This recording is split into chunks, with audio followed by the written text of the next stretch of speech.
A boy or immature man is locked in fantasy and chasing dreams, whereas a mature man is grounded in reality and pursues realistic ambitions.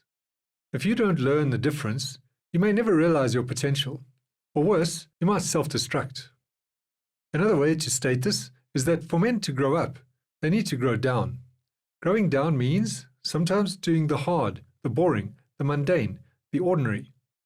And today, I'll show you the main reason why boys have always tried to avoid that path, and why this generation thinks they're getting away with it. After I've done that, I'll show you why it's necessary to take the path, why growing down matters. Then I'll show you how you can kickstart that journey for yourself, or for a young man who you're supporting. And finally, I'll tell you what signs or indicators to look out for that will tell you when you might be on a fantasy path and what false promises young men today tend to be fooled by. First, let me mention or recap some important concepts that I introduced in this previous video. Please stay with me on this because this is not a simple, straightforward, here are 3 things you can do kind of theme.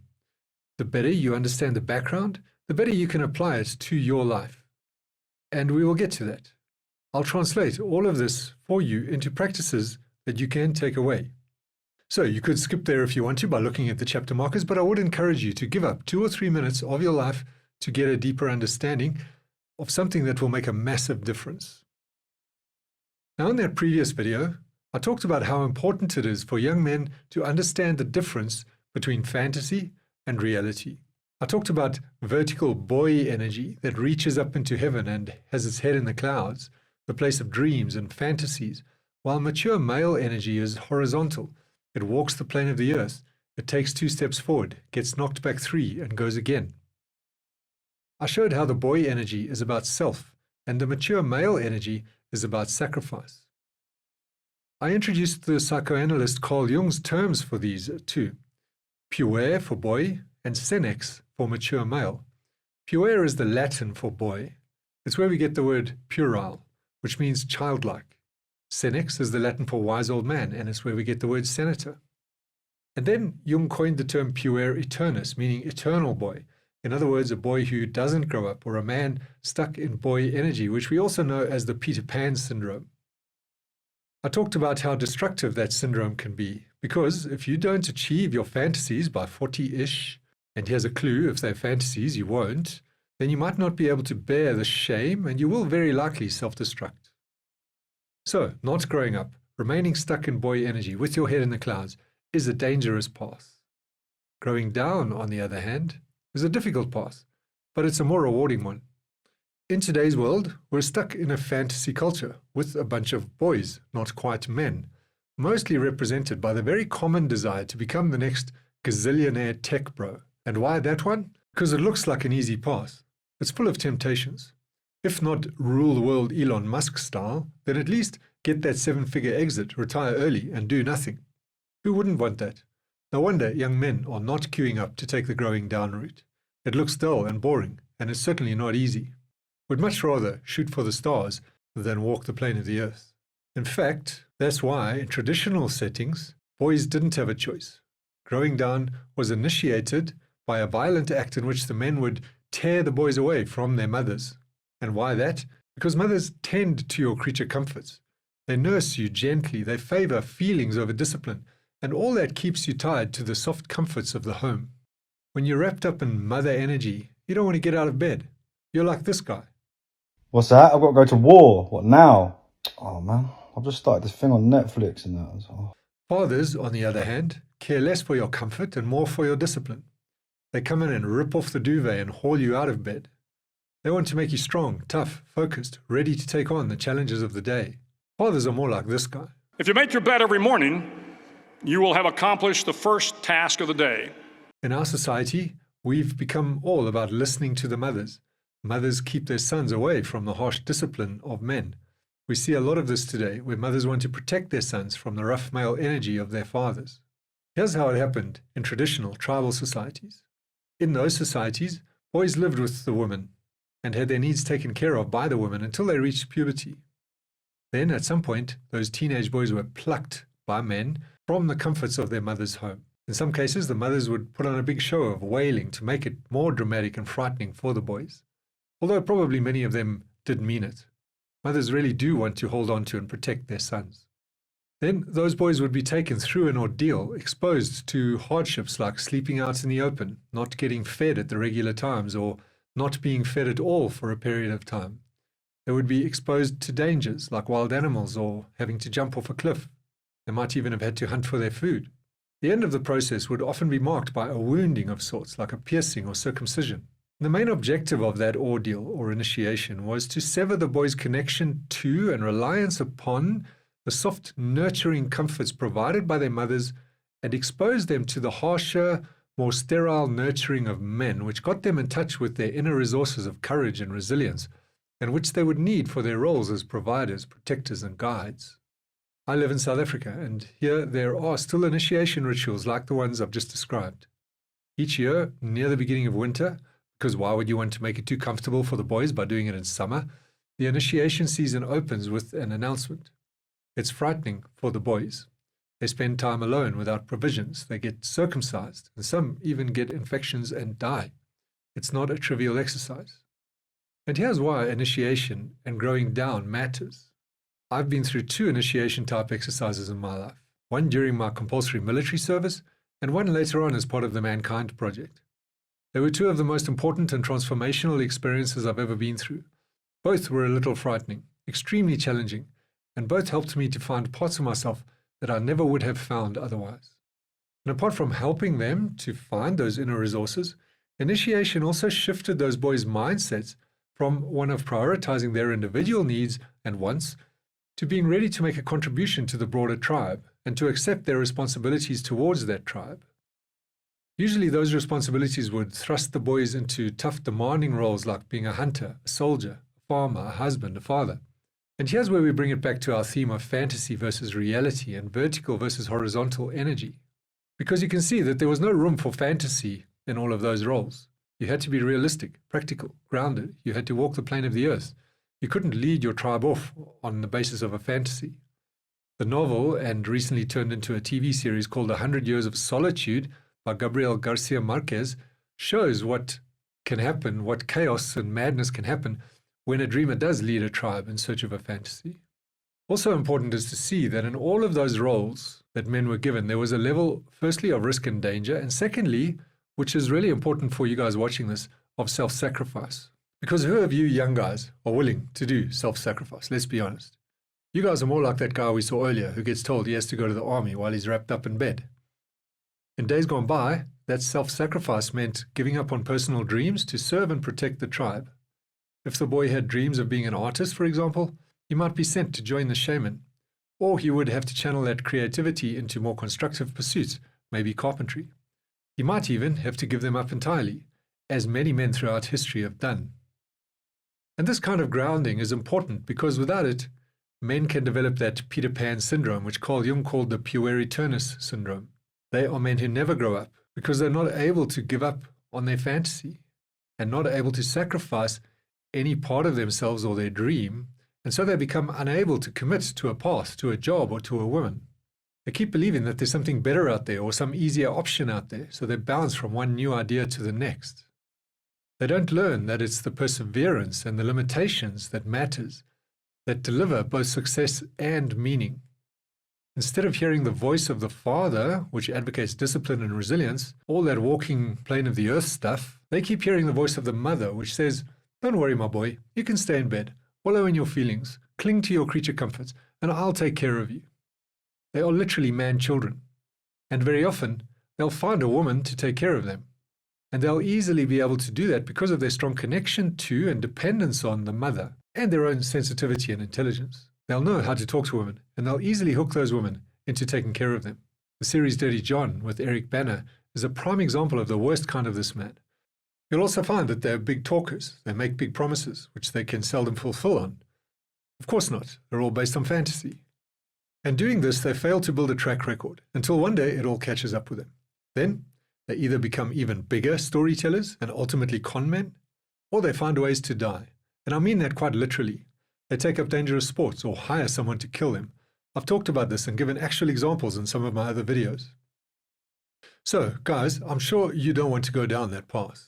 Now, here's an example of how to deal with this, how to course correct yourself or the young man that you know in our modern lives. It's an example of how a man might be brought down from the vertical to the horizontal energy more gently through the collective wisdom of the elders of a tribe. The story goes like this.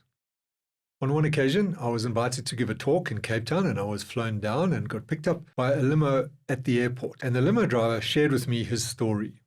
And the story was that he had wanted to be a dancer when he was a teenager. The elders had taken him in and told him he could do that, but first he had to work to pay for his sisters to finish school. And supporting your siblings and family is much more common in Africa than in Western culture, so it's not that unusual a request. But here he was doing what he had been asked, and now, 3 years in, he was starting to wonder whether he too would study instead of dancing. So you can see how the elders had steered him away from his fantasies and grounded him. They never said no. They just made him walk the plane of the earth, long enough for life to teach him. They trusted that the process would ground him until he was mature enough to make the right decision based on reality and not fantasy. Now, in modern Western society, we'd say that those elders were cruel, that they should have let the young man follow his dreams. We would call it, we'd say dream instead of fantasy. I can hear all the mothers and daughters in my head right now arguing to give the boy what he wants. Yet I did something similar with my son when he wanted to give up his studies to pursue becoming a DJ, and when that didn't work out, to start an Amazon distribution business. We agreed he could try, but that he would still get a degree by the time he turned 25. In other words, I didn't say no, but I set some parameters, some limitations, which he accepted. I remember at one stage he said to me, "Dad, don't you believe in me?" And my reply to him was, "I don't need to believe in you. That's your job. My job is to make sure you don't go off the edges." Well, let me tell you how that turned out. He discovered how challenging it was to start something on your own and how much the odds can be stacked against you. He ended up going back to study and did very well at it because he had learned how fantasies don't always translate into reality. Today, he has his feet firmly on the ground and is doing very well in an engineering career. So once again, it's important for men to be grounded. Jung said that the cure for the pueri-turnus is work. In other words, that the best thing for a dreamer or an ungrounded man who's stuck in fantasy is to show up in the same place day after day, doing mundane tasks, meeting obligations, paying the rent. This is what I did after I discovered in my 40s, through a Jungian analyst, that I was a prime example of a pueri-turnus. I started again from the bottom. I took a job with a low salary, lived in a commune, and built myself up again. As I said, I was already in my 40s when that happened, so I had to contend with a lot of shame. I was invited during that time to the homes of other men who had taken the more grounded route, who had become accountants, for example, where I had rejected being an accountant. They owned big fancy houses, while I had nothing. I often thought then about ending it all, and there were times when I came very close. But I stuck it out and recovered. And I've shared that, so you know I'm not talking about this as some abstract intellectual concept. I've lived this, and having this information saved my life. And here's where all this becomes so relevant to you young men today. There are a lot of messages out there that say you can do it, you must follow your dream, and you must just persevere. All good and well, but you also have to look at the probabilities and apply those to yourself. You have to treat yourself as though those negative odds might also apply to you. That will help you to persevere with realistic ambitions and not with fantasies. And that means knowing the difference between a fantasy and a realistic ambition. I covered this in my previous video. So here's what to look out for in your life, or the life of that young man you're looking to support. Firstly, ask yourself, to what degree are you still being held in the protective bosom of the mother energy that supports giving you all your creature comforts and holding you in a state of fantasy? Or, to what extent have you been exposed to mature male energy?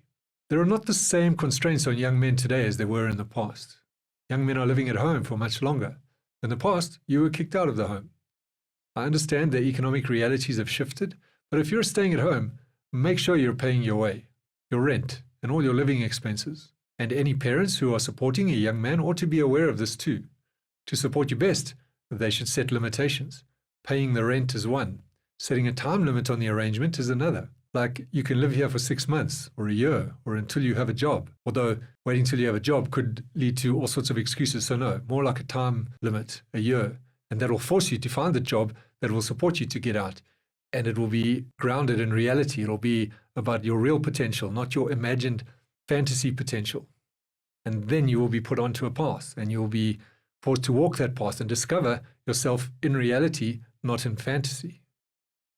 So it's important that you feel the squeeze, because if you don't, it allows you to maintain those fantasies. Fantasies about yourself, about what you're capable of, and fantasies about how life should be, like the previous generation had it better. Life is so hard for us. Well, if you really look back into it, every single generation throughout history has actually had it tough, probably tougher. So wake up from that dream, that fantasy. On a positive note, I noticed that many young men are signing up for the reject modernity, embrace masculinity vibe, which is about embracing those old-fashioned masculine principles like discipline. I'm impressed by that. It's like young men themselves have recognized subconsciously the need to reconnect with the masculine energy that has been so vilified in recent years. It appears to be a form of self-created initiation, a way of removing yourselves from the mother energy, of bringing yourselves down from the vertical to the horizontal energy. Another false hope to look out for is the belief that you might become the next Steve Jobs or Elon Musk. I do hope that you could be, but there's a 0.000, I don't know how many zeros, 1% chance of that happening. Now, if you're as good at maths as you say you are, and you don't want to be chasing a fantasy, then you ought to pay attention to that number. There's a saying that the lottery is a tax on people who can't do maths. I'll say that again, slowly, so it can sink in. The lottery is a tax on people who can't do maths. Well, chasing the tech bro dream is the same, and stock options are a close second. See if you can find out how many companies didn't make their anticipated IPO value, and how many fantasies were crushed in the process, how many years wasted working for half their market value, and how much regret occurred as a result. Those stories are not as visible as the success stories, because those people fade away and hide in shame. So you might have to ask around to find some. Maybe go and find the older men you know, men in their 40s and above, and ask them for their stories. And so if you're working for a startup, believing that your stock options will make you rich, well, you may have another think coming, as my father, who was a very grounded man, used to say to me. Didn't work on me the way I hope it's going to work on you, but that's closer to the truth. Of course, it is possible, but the odds are so much stacked against you that it's just, well, naive, a fantasy, to risk your whole life on it. If I was you, I'd rather get the full market salary, live a frugal lifestyle, and invest in a mutual fund. When you factor in probabilities, you'll be way more likely to end up better off. And if that is the case, you'll be much better off than you would have chasing a fantasy. Now, something I often say is that when we've discovered every last thing that science has to tell us, we'll probably end up back at the beginning and realize for the first time that the ancient myths and fables had all the truths we ever needed enfolded into them. We just forgot how to read them. We got too clever for our own good. And one such story that's relevant to us here is the story of the tortoise and the hare. I'm sure you know it. It's a fable that has made it to modern times all the way from ancient Greece more than 2,500 years ago. It's about the speedy hare racing a slow, plodding tortoise. The hare is complacent, so he messes around and even takes a nap and oversleeps, while the tortoise makes consistent, steady progress and wins. In my view, this story has never been more relevant than today, where the tech industry promises every young techie a fast track to insane wealth. Be the hare is the message you're getting. Do you want to know who is a tortoise? Warren Buffett, one of the richest men in the world. And honestly, in my experience, having looked around at the guys like myself who shot for the stars with lots of dreams and fantasies, and the guys who walked the plane of the earth, those guys are winning at the moment. So although there may be some genuine exceptions, I say, be the tortoise. You'll win in the end if you keep your feet on the ground and walk the plane of the earth. Don't chase fantasies. Nurture and pursue realistic ambitions. I'm Neil Beerbaum. Please like, share, comment, and subscribe, and I look forward to seeing you in the next one.